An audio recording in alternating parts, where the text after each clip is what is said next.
Hello and welcome to my first Minecraft video, and it's probably also going to be my last, but oh well. This one's about wireless redstone, and basically what it does is this clock activates these command blocks which are checking to see whether the player's score, which is a recent update in the snapshot, recent snapshot,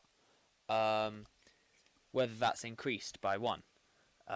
If it does increase by 1, it then reduces it by 1 and outputs a signal if it manages this. So this is the icky code bit.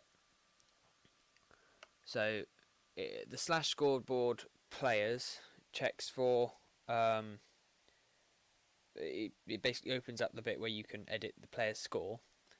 The remove obviously tells the command what it wants to do, whether you want to add, list, or remove in this case. The @a is the target, so if I were to put my name in there, so me gone mad 1, it would constantly keep reducing my score, which is for switch, by 1. But in this case it's looking for all players, which is the @a bit.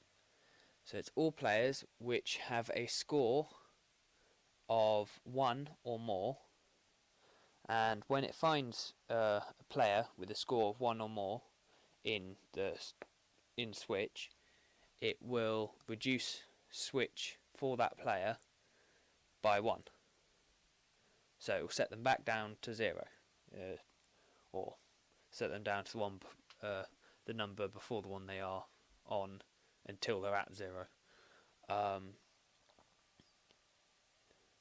when it manages to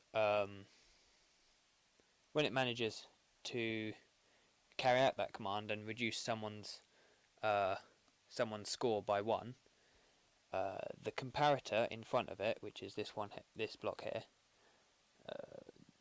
this one here, will give out a redstone signal of the number of players it found with a score of 1.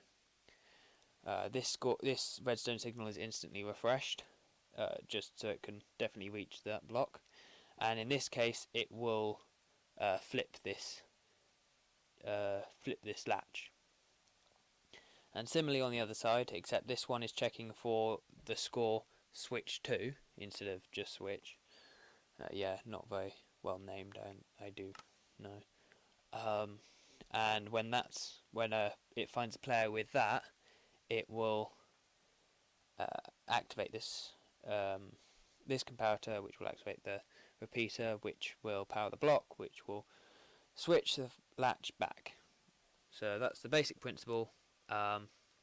So all you need to do to trigger it is have a command block which adds 1 to the to all players' score of whichever score you're testing for.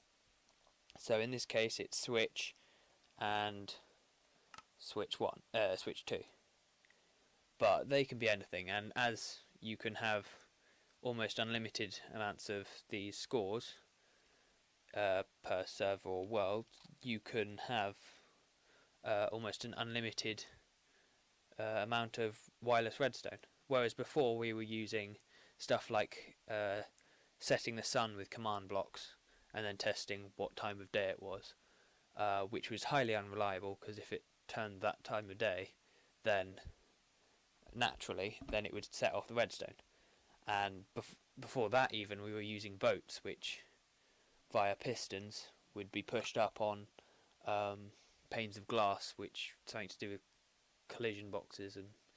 But yeah, now it's its own thing in its own right, so you won't be interfering with other mechanics in the game.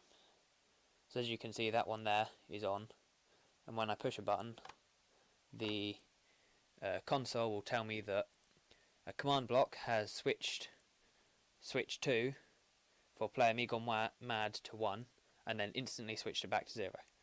So the setting it to 1 is whichever one of these command blocks I trigger, and then setting it back to 0 is one of those command blocks over there. And as you can see, these command blocks are not attached in any way. There are no hidden doors.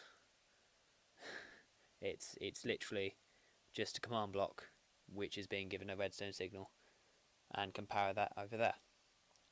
Just a quick update. The reason why they change all players' score instead of just the nearest player is because if this command block, the trigger, is triggered by one player, they are the closest. However, if there's a player between them and the sensor, these two command blocks, it will constantly be checking that player's score instead of the one who's triggered this over here. And so by changing all the players on the server their score by 1, it will make sure that no matter which player is closest to this command block, it will change it accordingly. So that's the idea. Thanks for watching.